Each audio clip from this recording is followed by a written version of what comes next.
السلام عليكم ورحمة الله وبركاته. ازيكم عاملين ايه؟ يا رب تكونوا بألف خير. قبل ما نبدأ ما تنسوش تذكروا الله. هنعمل مع بعض ليمون مخلل بقى. الليمون هغسله كويس وهقطعه بالشكل اللي انتوا شايفينه ده. هقطعه يعني زي علامة زائد كده، بس لغاية نص الليمونة، يعني مش هكمل تقطيع لغاية تحت.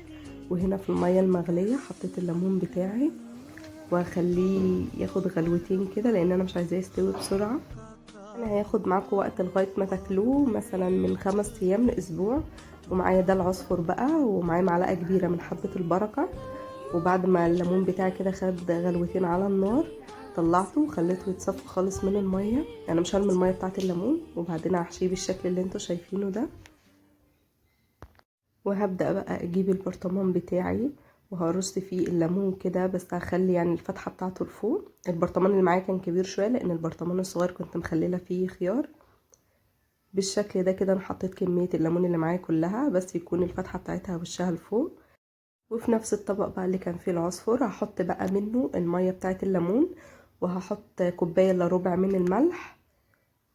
وهبدأ بقى احطه كده على الليمون. اهم حاجة الليمون كله يتغطى بالمية، ما تخافوش يعني المية بتاعت الليمون مش هتخليه مرر ولا اي حاجة. كده نكون عملنا مع بعض الليمون المعصفر. يا رب يكون عجبكم الفيديو. لو عجبكم الفيديو ما تنسوش تعملوا لايك وشير وسبسكرايب، واكتبوا لي في الكومنتس عايزين تشوفوا ايه في الفيديوهات اللي جاية. وبس، باي.